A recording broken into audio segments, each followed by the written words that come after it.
Selamat pagi Indonesia. Anda menyaksikan seputar Bali terkini pukul 10 WITA bersama saya Arna Suputra. Pemirsa, Kamar Dagang dan Industri Kadin Denpasar mendorong para pelaku UMKM lokal Bali, khususnya Kota Denpasar dapat go internasional, salah satunya dengan cara aktif mencari peluang ikut serta dalam pameran dagang di luar negeri. Promosi UMKM secara internasional penting dilakukan guna menarik buyer asing dalam rangka untuk lebih meningkatkan ekspor produk lokal Bali itu sendiri. Dalam rangka meningkatkan daya saing usaha mikro kecil dan menengah, UMKM Bali di era pasar bebas, Kamar Dagang dan Industri, Kadin Kota Denpasar mengharapkan para pelaku UMKM di Bali khususnya Denpasar dapat go internasional.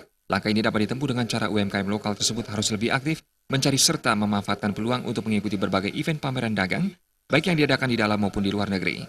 Pameran dagang khususnya di luar negeri sangat penting diikuti UMKM, karena event tersebut tidak semata-mata bertujuan untuk menjual barang, namun UMKM dapat berpromosi lewat pengenalan produk lokal unggulannya, sehingga mampu menarik langsung buyer atau pembeli asing untuk bertransaksi melalui pemesanan ke depannya. Potensi pasar internasional lewat pameran dagang di luar negeri ini harus lebih dijajaki para UMKM, sehingga ekspor produk lokal dapat lebih ditingkatkan.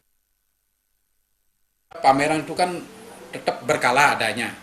Nah, kami juga menghimbau teman-teman, rekan-rekan pengusaha-pengusaha yang bergerak di bidang UMKM itu untuk ikut serta mengadakan suatu pameran sehingga produk yang mereka hasilkan sedikit demi sedikit dikenal oleh masyarakat luas. Pameran yang dilakukan baik di dalam negeri maupun di luar negeri itu tidak semata-mata kita akan menjual barang pada saat pameran itu sendiri.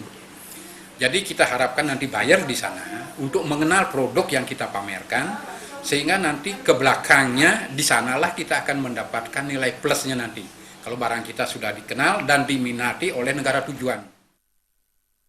Lebih lanjut, Nugra Artana mengatakan, pihaknya dengan dukungan instansi pemerintah Kota Denpasar senantiasa berupaya ingin meningkatkan sinergi sekaligus inovasi kalangan UMKM, khusus yang dipayungi Kadin, dalam rangka meningkatkan daya saing di era pasar bebas.